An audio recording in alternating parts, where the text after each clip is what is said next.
मेरा कातिल ही मेरा मुंसिफ है, क्या मेरे हक में फैसला देगा। 4 जून को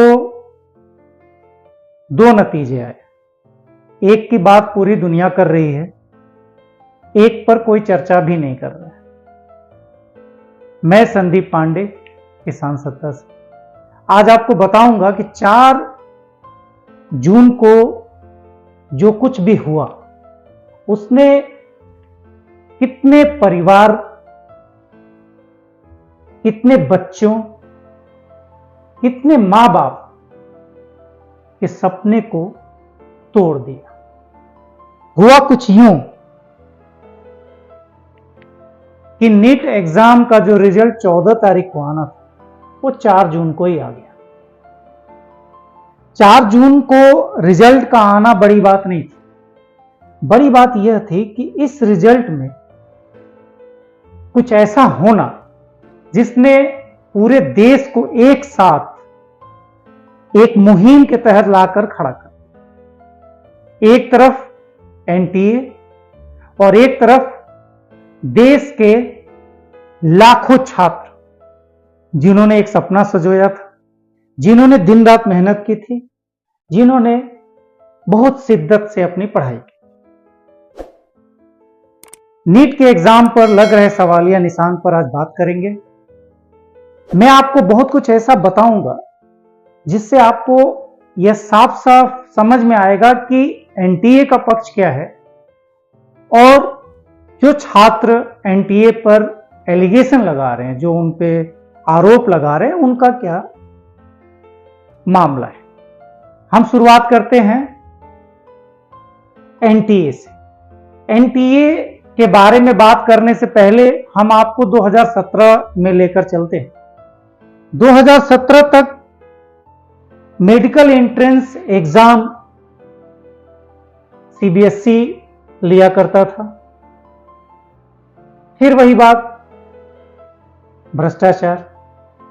हमारे देश में प्रतियोगी परीक्षाओं को लेकर हमेशा से विवाद रहा है और यह विवाद जब बढ़ा तो सरकार ने एक अध्यादेश जारी किया और एक समिति का गठन किया जो इन परीक्षाओं को नियंत्रित करेगी,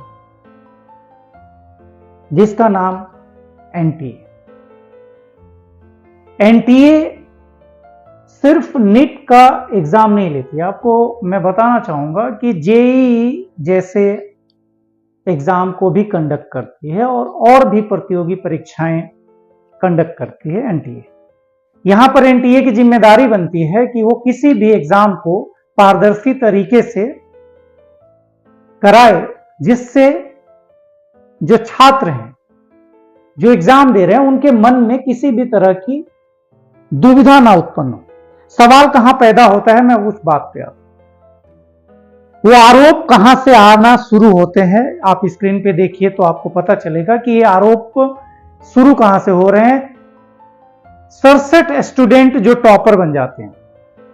आप सोच के देखिए, 67 स्टूडेंट 720 में से 720 नंबर लाकर टॉपर बन जाते हैं। सवाल ये भी उतना बड़ा नहीं है। सवाल ये तब बड़ा बन जाता है जब आप पिछले साल जाते हैं और पिछले साल सिर्फ 2 लोग टॉपर थे और उसके पिछले साल कोई नहीं था। मतलब 720 नंबर लाने वालों की संख्या अचानक 67 होना, यह सवाल है निशान। दूसरा, कुछ बच्चों ने 718, 719 इस तरह से नंबर पाया है जो मैथमेटिकली पॉसिबल नहीं है। वो मैं बता रहा हूं आपको क्यों। कुल 720 नंबर का जो एग्जाम होता है उसमें प्रत्येक क्वेश्चन पे आपको 4 पॉजिटिव मार्क्स मिलते हैं। मतलब अगर किसी बच्चे का एक क्वेश्चन सही है तो उसको 4 नंबर मिलेंगे और अगर उसने एक गलती की है तो उसको मिले हुए मार्क्स में से 1 नंबर कट जाएगा। मतलब यह हुआ कि अगर आपने सारे के सारे 180 क्वेश्चन सही कर लिए तो आपके नंबर होंगे 720। लेकिन ये जो 718 नंबर मिलना ये कैसे संभव है, ये डाउट जो लोगों को आया वो यहां से आया कि ये नंबर मिल ही नहीं सकता है, तो जो नंबर असंभव है वो कैसे मिल सकता है। इसके अलावा जो और एक बड़ी बात है कि एक ही सेंटर से 9 बच्चों का टॉप कर जाना, ये भी एक बड़ा सवाल है। इसके अलावा जो और सबसे महत्वपूर्ण बात जो सामने आती है वो ये आती है कि लोगों को यह समझाना कि ग्रेस मार्क दिया गया है उनको। मतलब आज तक आपने ग्रेस मार्क सुना होगा कि जैसे किसी सब्जेक्ट में पासिंग मार्क्स अगर मान लीजिए 33 है और किसी बच्चे ने 33 नंबर पाए तो उसको 3 नंबर का ग्रेस मार्क दे दिया जाता है कि वो पास हो जाए। ये कौन सा ग्रेस मार्क है जो सिर्फ नीट में मिलता है और बाकी प्रतियोगी परीक्षाओं में नहीं मिलता है? ये कौन सा ग्रेस मार्क है और इसका क्या सिस्टम है? इस सवाल को लेकर तमाम अभिभावक में इतना रोष व्याप्त है कि ये लोग सड़क पे उतर गए। सुप्रीम कोर्ट में याचिका तक दायर कर दी गई। सुप्रीम कोर्ट का क्या निर्णय हुआ ये बाद में बताते हैं। तो जो डाउट आया, मैं पहले डाउट पे आता हूं।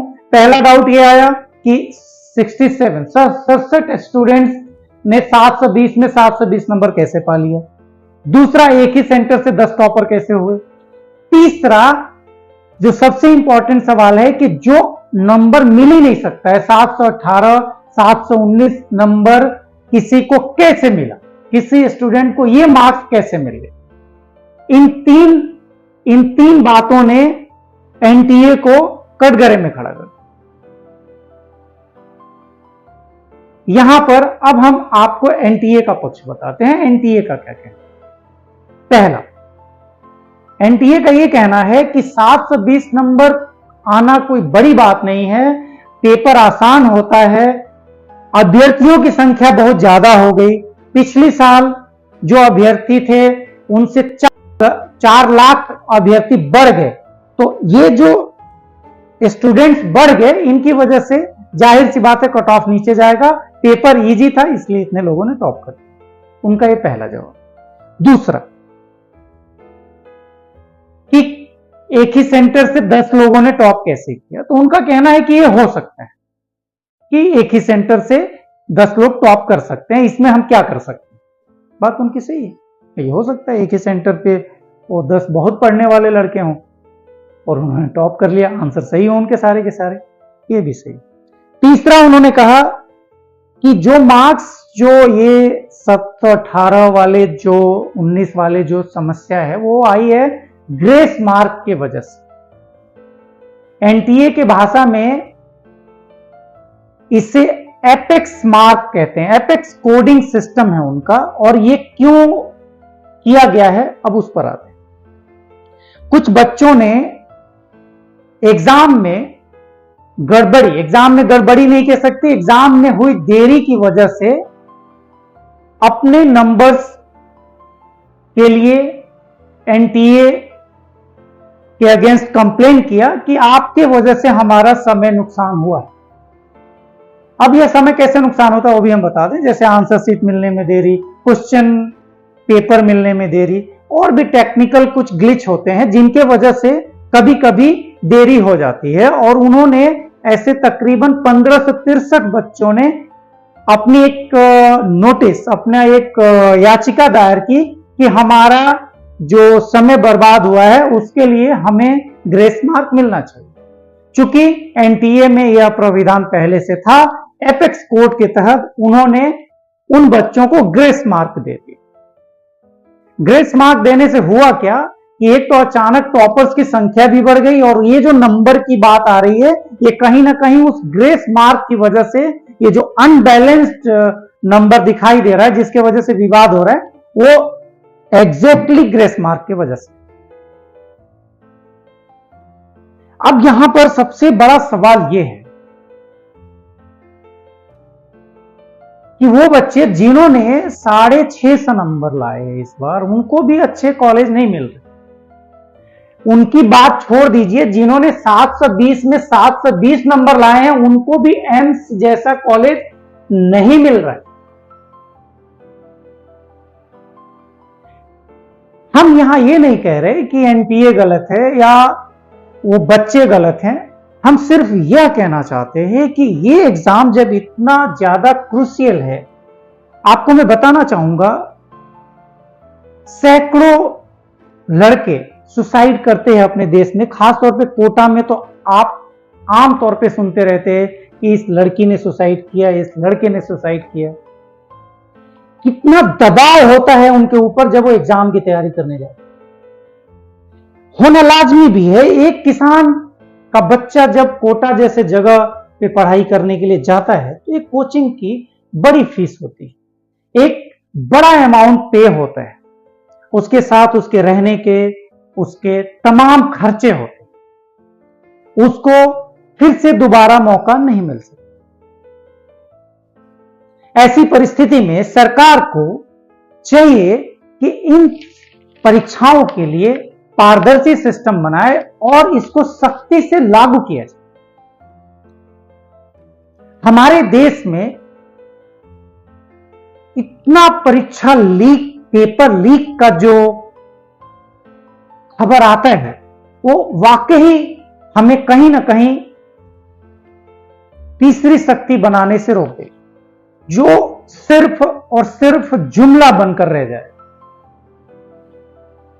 कस्में, वादे, प्यार, वफा बातें हैं बातों का खेल। यह बात सिर्फ बात होकर रह जाएगी। आपको मैं बताना चाहता हूं कि इस बार जो कुछ भी नीट को लेके चल रहा है, बहुत सारे बच्चों का नीट पर से, अलबत्ता कुछ बच्चे तो यहां तक कह रहे हैं कि वो पढ़ाई ही करना छोड़ दें।